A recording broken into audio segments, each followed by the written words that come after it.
আমিরুল মুমিনিন খলিফাতুল মুসলিমিন হযরত ওমর রাদিয়াল্লাহু তাআলা আন পাথরের সামনে দাঁড়ায় বলেন, ওরে পাথর, আমি জানি তুই আমার মাবুদ না, আমি তোর গোলাম না, তুই আমার গুনাহ নিতে পারবি না রে পাথর।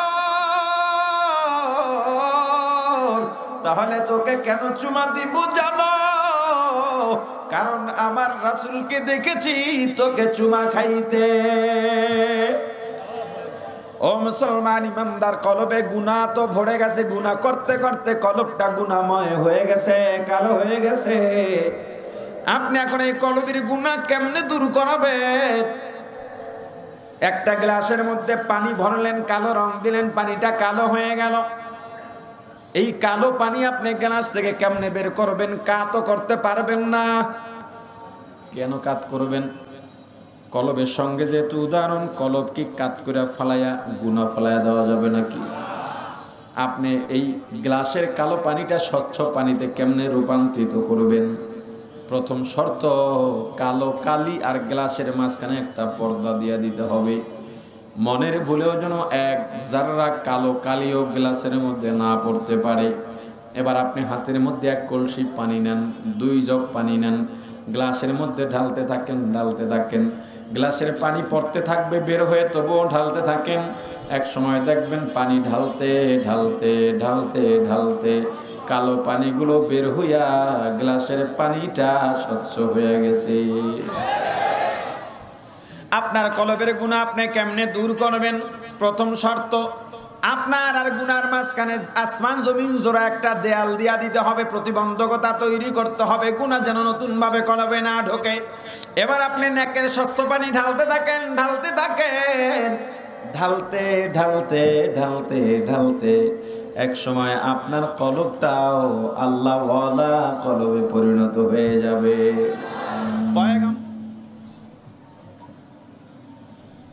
يوم لا ينفع مال ولا بنون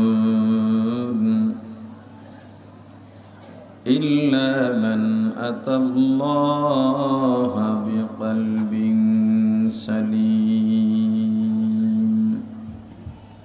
صدق الله العظيم. درود الشريف. اللهم صل على محمد وعلى آل محمد كما صليت على إبراهيم وعلى آل إبراهيم إنك حميد مجيد. সবাই পড়ি اللهم بارك على محمد وعلى آل محمد كما باركت على إبراهيم وعلى آل إبراهيم إنك حميد مجيد. الحمد لله.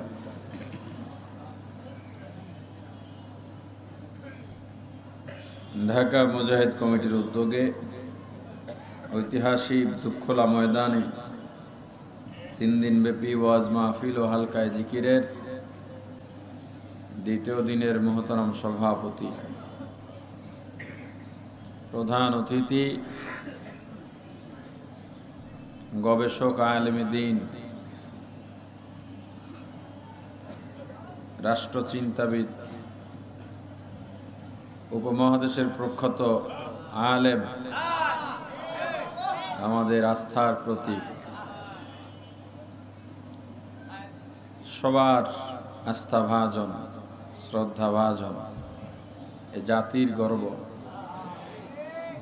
হযরত শায়েখে চরমনাই হাফিজাহুল্লাহ, দেগার মুআজ্জাজ মুকাররম হযরত উলামায়ে কেরাম, দূর দূরান্ত থেকে আগত ইসলাম প্রিয়, দিন প্রিয়, মর্দে মুজাহিদ, আল্লাহ রাব্বুল আলামিনের আশিকিন, জাকিরিন মুসলমান ভাইরা, কলিজার টুকরা সমবয়সী যুবক ও ছাত্র বন্ধুগণ, পর্দানিশী মা ও বোনেরা,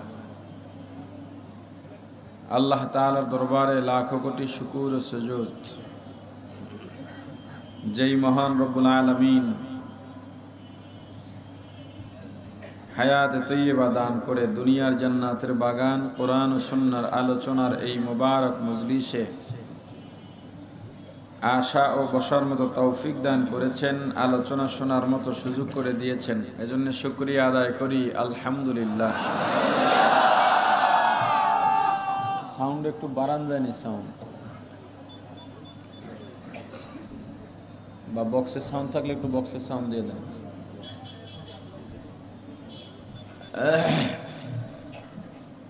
হাকিমুল ইসলাম কারি তৈয়ব রহমতুল্লাহ আলাইহি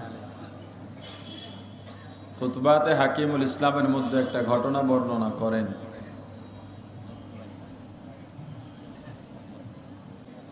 আল্লামা খাজা মাজজুব রহিমাহুল্লাহ, বিখ্যাত এক বুজুর্গের নাম খাজা মাজজুব রহিমাহুল্লাহ। রাস্তা দিয়ে হাঁটতেছেন,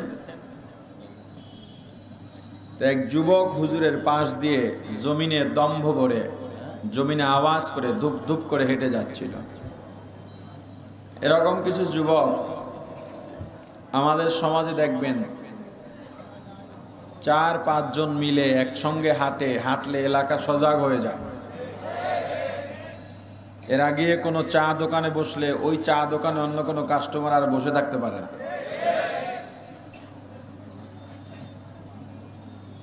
বিনয়ী হতে হবে, ভদ্রভাবে চলতে হবে।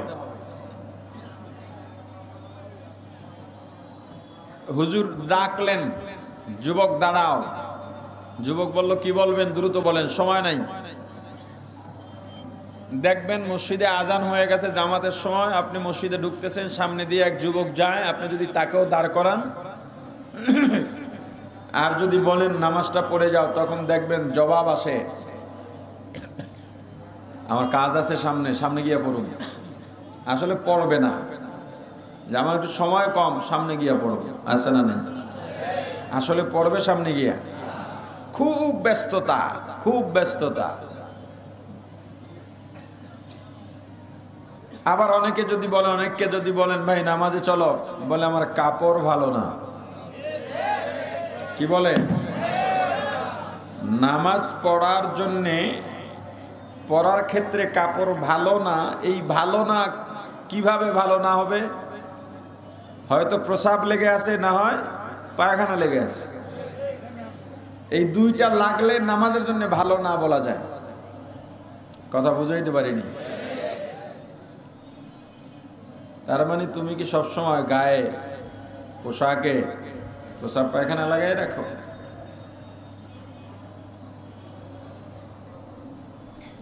আল্লাহ আমাদের বুঝ দান করেন।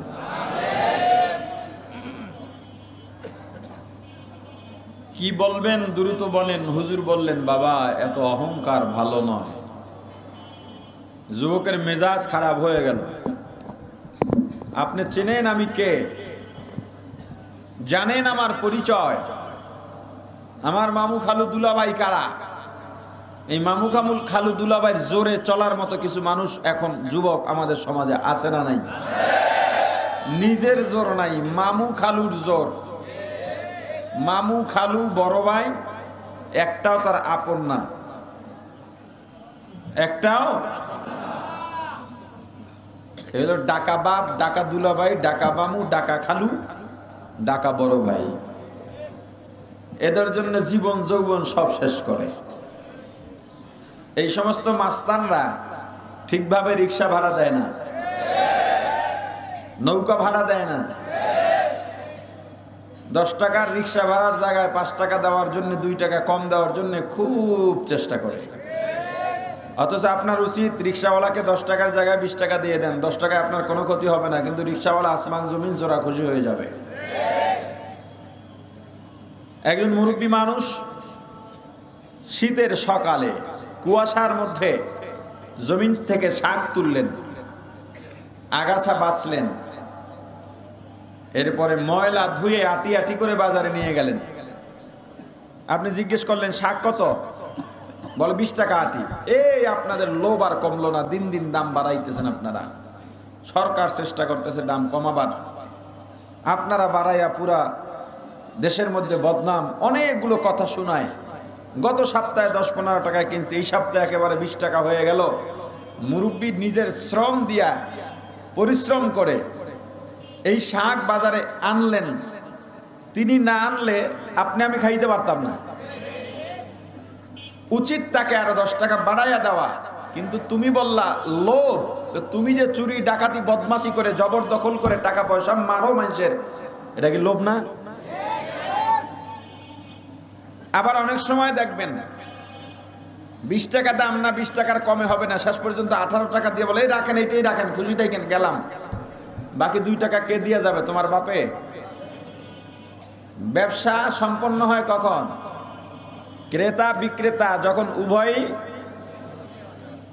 সম্মত থাকবে, দামের উপরে মালের উপরে। তুমি জোর করে 18 টাকা দিয়ে চলে গেলা, 2 টাকা তো তুমি দিলা না। আবার অনেক সময় দেখবেন গরিবের ছেলেরা বাদাম বিক্রি করে, আছে না নাই? আপনি গিয়া খাইতেছেন আর কইতেছেন এই বাদাম কত কইরা? এই যে খাইলেন, কাটটা খাইলেন, কথা বলে না। অনেক দোকানদার বলে একটা খাইয়া দেখেন, ওইটা খাওয়ার অনুমতি আছে, তবু না খাওয়া ভালো। বাদাম বানাইছে কে? আপেল, বড়ই কে বানাইছেন? কলা। এক্ষেত্রে ভালো মন্দ ওরও তো কিছু করার নাই, ও তো আনছে এভাবে। অতএব যদি আপনি খানি, তাহলে এই নিয়ত করেই খাবেন, ভালো লাগুক চাই না লাগুক, অন্তত 10 টাকার আমি কিনবো। তখন বলে দিবেন মাপে আমাকে 2টা কম দিও। আপনি খাইয়া ভাল লাগ না ভাই, গেলাম গে, মাফ করে দিও, হলো নাকি?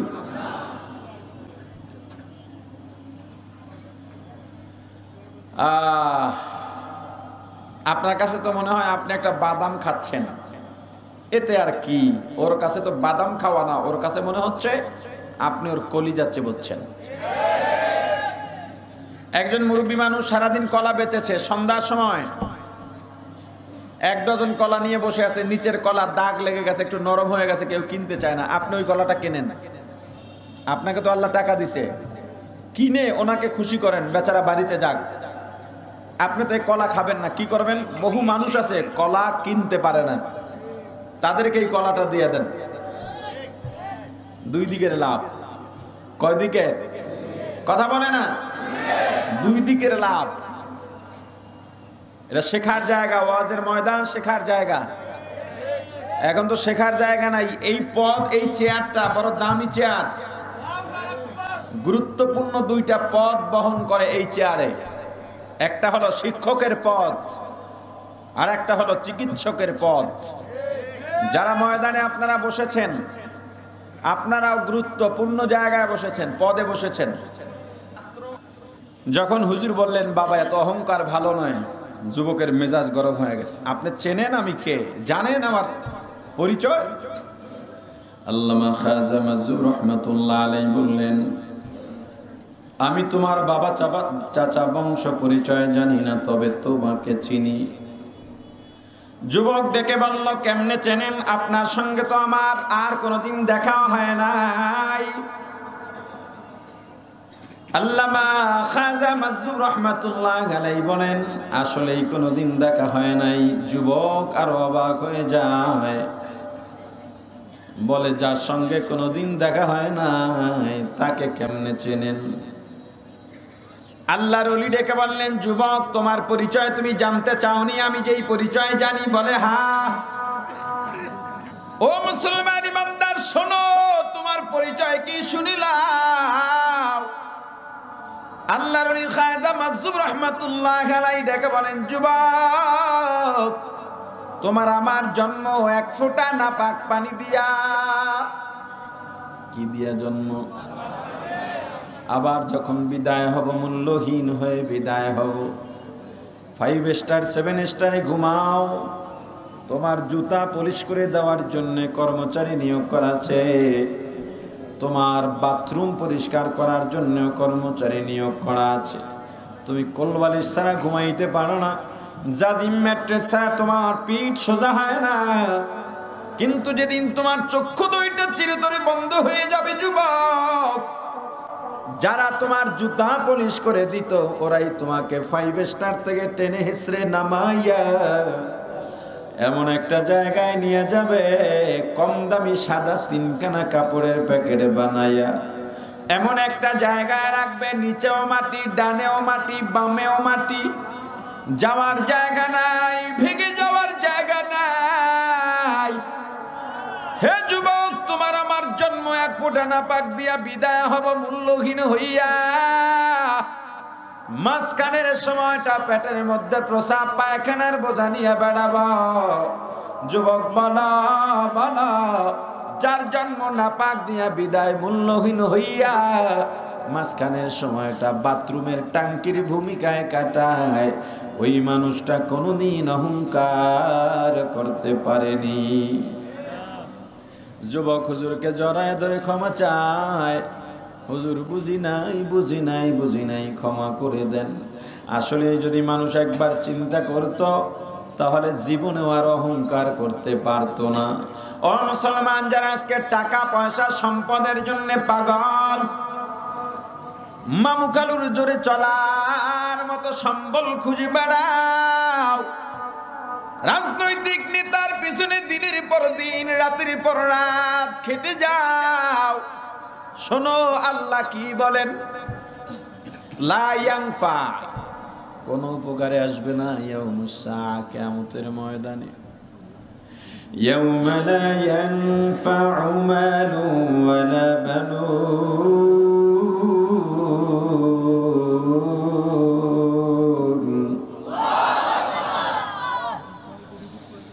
ইল্লা মান আতাল্লাহ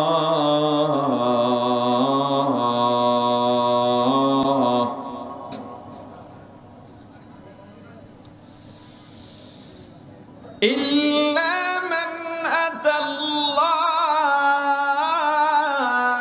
বিকলবিন সালিম।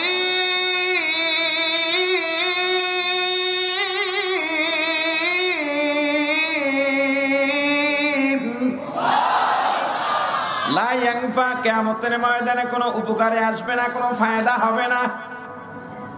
মালুম, যারা মালের পাগল হয়েছো, সম্পদের পাগল হয়েছো, টাকা পয়সার পাগল হয়েছো, কিয়ামতের ময়দানে এই সম্পদের কোনো দাম নাই, মালের কোনো দাম নাই, সন্তান সন্ততি নেতা নেত্রীর কোনো দাম নাই। দাম হবে কিসের? ইল্লা বিকলবিন সালিম, যাদের সঙ্গে একটা শুদ্ধ কলব আছে, স্বচ্ছ কলব আছে, ওই কলবের দাম। গুনাওয়ালা কলবের কোনো দাম নাই, স্বচ্ছ কলবের দাম। জানা থাকলে বলেন, কলবের রং কেমন? পানির রং কেমন? কথা কয় না? দুধের রং কি? দুইটা দেখতে এক না ভিন্ন? তাহলে দুইটাই সাদা হয় কেমনে? পানির কোনো নিজস্ব রং নাই। পানির মধ্যে কালো রং দিলে পানিটা কালো হয়, পানির মধ্যে লাল রং দিলে পানিটা লাল হয়, পানির মধ্যে নীল রং দিলে পানি জড়ে। তদ্রুপ ভাবে কলবের মধ্যে কোনো রং নাই, কলবের নিজস্ব কোনো রং নাই। তুমি যখন একটা মিথ্যা কথা বলবা, কলবের মধ্যে মিথ্যার গুনাহ রং ধরে যায়। তুমি যখন গান শুনবা, কলবে গানের গুনার রং ধরে যায়। ও মুসলমান ইমানদার, কলবে যদি গুনার রং থাকে, গুনার দাগ থাকে, ওই কলবে কিন্তু আল্লাহ আসবেন না। কলবে আল্লাহকে জায়গা দিতে চান কি না? কলবে গুনাহ থাকলে আল্লাহ আসবেননি। আসলে কি কলবে আল্লাহ থাকেননি? কথা কয় না? না না, আল্লাহ থাকেন না। যদি আপনি বিশ্বাস করেন কলবে আল্লাহ থাকেন, তাহলে ঈমানে খলত মলত হয়ে যাবে। তাহলে যে জিকির দিয়ে আমার কলবে আল্লাহই আছে, একেবারে তাকিদ দিয়ে আল্লাহই আমার কলবে আছে, আর কেউ না, এটার ব্যাখ্যা কি? আমরা কাবাকে বলি বাইতুল্লাহ। কাবাকে কি বলি? আপনারা যারা আছেন সবাই জবাব দিবেন, এটা আপনার দায়িত্ব জবাব দেওয়া। পারবেন? নির্বাচনের সময় তো পাছার কাপড় উল্টাইয়া নৌকার ধানের শীষ বলে চিল্লা। একবার নৌকা বললে কয়টা সওয়াব হয়? দানের শীষ বললে ওলামায়ে কেরামের কথার জবাব দিলে সওয়াবও হয়, রহমতও নাজিল হয়। জবাব দিয়েন সবাই ইনশাআল্লাহ। জোরে পারা যাবে? জোরে বলেন পারা যাবে? আলহামদুলিল্লাহ। সবাই বলেন নেকের প্রতিযোগিতা করাও নেক। একটা প্রতিযোগিতা করি কেমন? হ্যাঁ, অনেক দূরে দূরে তো মানুষ, তবুও আমার দিকে তাকান সব মাঠের লোকেরা। এই যে আমার ডান পাশে, আপনাদের বাম পাশে এই যে শাড়িটা আছে, স্টেজের পরের যে খুঁটির শাড়ি, এর ওদিকে যারা আছেন সবাই মিলে জোর আওয়াজ আলহামদুলিল্লাহ বলেন। বুঝছেন কিছু? আপনারা কেন বললেন? ওই যে খুঁটির ওই সাইডে যারা, বলেন সবাই। আচ্ছা, এবার এই খুঁটির মাঝখানে যারা, এই দুই খুঁটি, ওইটা আর এইটা, এই দুই খুঁটির মাঝে যারা, বলেন। এবার এই মাঝখানে যারা আছেন সবাই বলেন। এটা আমার সামনে তো, এর লেগে একটু কানে বেশি বাজছে। অট্ট হাসি দিচ্ছেন কে? অট্ট হাসি দিবেন না। এই বাম পাশের যারা আছেন সবাই বলেন তো। পেছন থেকে কি আওয়াজ আসতেছে? এবার সবাই মিলে একটু আলহামদুলিল্লাহ বললে কেমন হয়? আর জোরে বলি আলহামদুলিল্লাহ। প্রত্যেক আলহামদুলিল্লাহ আপনার অপেক্ষায়। সুবহানাল্লাহ বলার সঙ্গে সঙ্গে জান্নাতে আপনার জন্য একটা বাগান তৈরি হয়ে গেছে। খুশি না বেজার? যদি আলহামদুলিল্লাহ বলতেন। খুশি না বলে যদি বলতেন আলহামদুলিল্লাহ, লাভ কোনটায়? মনে থাকবে? এই থাকবে না বলে যদি ইনশাআল্লাহ বলতেন, লাভ কোনটায়? একটু লাইন ঘুরাই দেন, লাইন ঘুরাই দিলেই সওয়াব। এই লাইনটা ঘুরাইতে টাকাও লাগে না, শ্রমও লাগে না, পয়সাও লাগে না। আল্লাহ কবুল করেন। আরো জোরে বলেন। কাবাকে আমরা বলি বাইতুল্লাহ। বাইতুল্লাহ অর্থ কি? জোরে বলেন। বলে এই ঘরটা কার? আব্দুর রহমানের। ওই ঘরটা কার? বলে আব্দুর রহিমের। তার মানে এই ঘরের মধ্যে আব্দুর রহমান থাকে, ওই ঘরের মধ্যে আব্দুর রহিম থাকে। বাইতুল্লাহ যদি আল্লাহর ঘর হয় তাহলে এই সূত্র অনুযায়ী তো এটাই বলা যায় ওই ঘরের মধ্যে আল্লাহ থাকেন। যারা হজ করে, হজ করার সময় যখন তাওয়াফ করে, যদি এই চিন্তা করে বাইতুল্লাহর মধ্যে আল্লাহ বসে আছেন আর আমি তাওয়াফ করতেছি, ঈমান তো ভেজাল হয়ে যাবে। তাহলে এটা বাইতুল্লাহ আল্লাহর ঘর কেন বলি? মূলত আল্লাহ তাআলার জাতি নূরের তাজাল্লি বাইতুল্লাহর মধ্যে বর্ষিত হয়।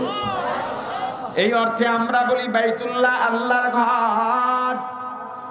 আমার কলবে আল্লাহ আসবেন বা আমার কলবে আল্লাহ আছে, কোন অর্থে বলি? আল্লাহর যে জাত, আল্লাহর জাত আমার কলবে আসে না। আমার কলব যদি শুদ্ধ হয় তাহলে আল্লাহর নূরের তাজাল্লি আমার কলবে বর্ষিত হবে। এই অর্থে বলি আমার কলবে আল্লাহ। আরো একটা ব্যাখ্যা নাম, আল্লাহ রাব্বুল আলামিন কোরআনুল কারীমের মধ্যে বলেন, বান্দা গুনাহ ছেড়ে দিয়ে নেকের কাজ করতে করতে করতে করতে করতে করতে এতটা আল্লাহর কাছাকাছি হয়ে যায়, এক সময় বান্দার হাত আল্লাহর হাত হয়ে যায়, এক সময় বান্দার চোখ আল্লাহর চোখ হয়ে যায়, আল্লাহ বান্দার জবান আল্লাহর জবান হয়ে যায়। বলেন তো আল্লাহর হাত আসেনি? কথা বলে না। হাত আছে, চোখ আছে, কান আছে। লাম ইয়াকুল্লাহু কুফুয়ান আহাদ। আল্লাহর সমকক্ষ কেউ নাই, আল্লাহর মতো দুনিয়াতে কেউ নাই, আল্লাহ দুনিয়ার কারো মতো নন, আল্লাহ দুনিয়ার সমস্ত দোষ ত্রুটি থেকে মুক্ত। এরপরও আল্লাহ বললেন বান্দার হাত আল্লাহর হাত হয়ে যায়। আল্লাহই তো বলে ফেলাইছেন, আল্লাহই তো বলে ফেলাইছেন, এখন কি করা যায়? মুসলমান ইমানদার, আল্লাহ যে বললেন বান্দার হাত আল্লাহর হাত হয়ে যায়, এর ব্যাখ্যা কি? আসলে আল্লাহর হাত না, এটার রূপক অর্থে আল্লাহ বলেছেন বান্দা কাজ করতে করতে, আমল করতে করতে করতে করতে এমন একটা পর্যায়ে হয়ে যায়, আল্লাহ যেই কাজ পছন্দ করেন বান্দার হাত ওই কাজ ছাড়া অন্য কোথাও লাগে না। বান্দা সেদিকে তাকায়, আল্লাহ যেদিকে তাকাইতে পছন্দ করেন।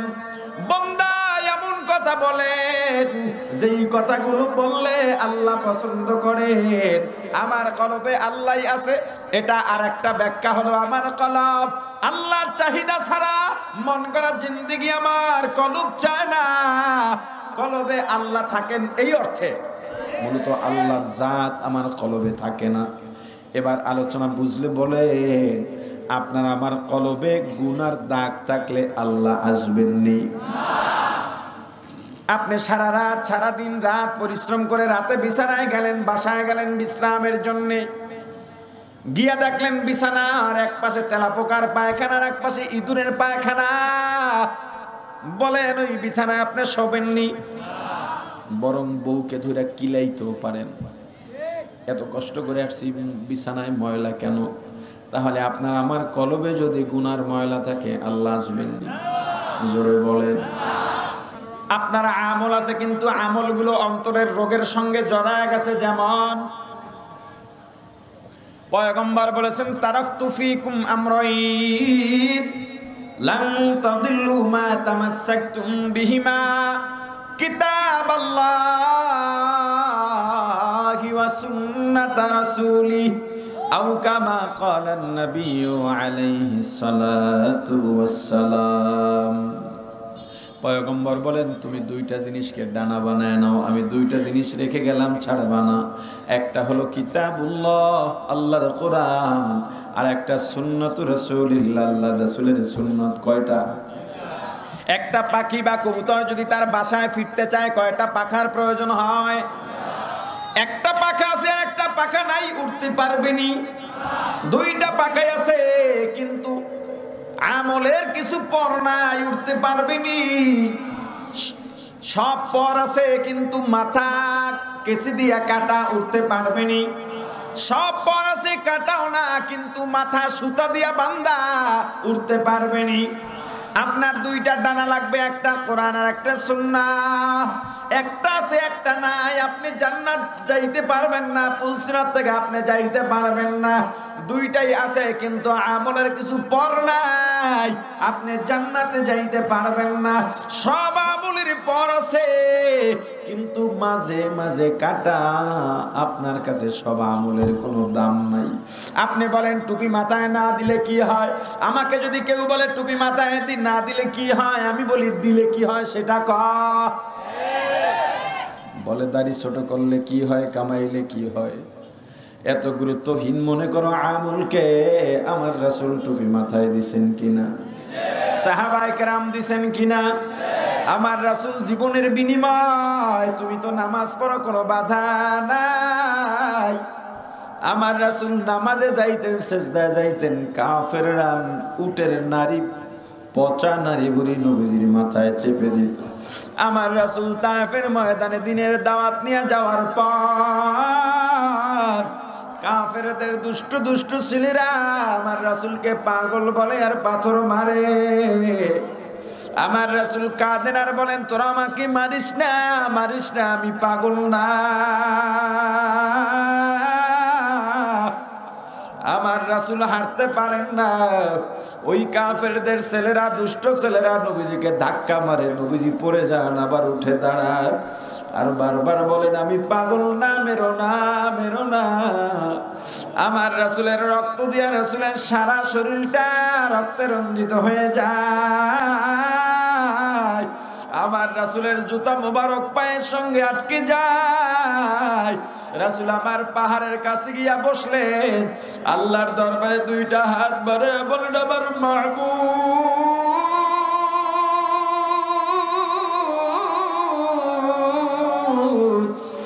আপনি সাক্ষী থাকেন রে আল্লাহ। ওরা বলে আমি পাগল, আসলে আমি পাগল না, আপনি সাক্ষী থাকেন আল্লাহ।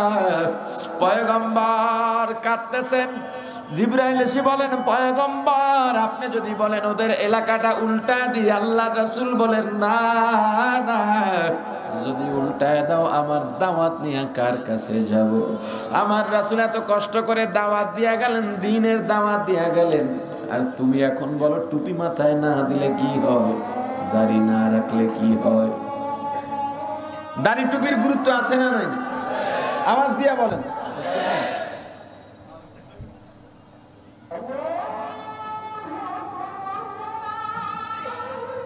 আচ্ছা, আজান দিয়া ফলাইছে, এখানেও আজান হবে হয়তো, বা আরো আলোচনা চলবে আজানের পরে। আমি ভাবছিলাম হয়তো 8টায় জামাত, মনে হয় অতদূর করতে পারবো। যাই হোক, এতটুকু বুঝতে হয়তো আলোচনার ফিনিশিং এর মধ্যে দিয়ে ফেলতে পারতাম। আচ্ছা, যাই হোক, যতটুকু আলোচনা করেছি, আলোচনায় যত ভুল আমার পক্ষ থেকে, যত ভালো আল্লাহর পক্ষ থেকে, আমার ভুলগুলো শুধরায় আল্লাহর ভালোগুলো গ্রহণ করার তৌফিক দান করেন। সুবহানাল্লাহি ওয়া বিহামদিহি, সুবহানাকাল্লাহুম্মা ওয়া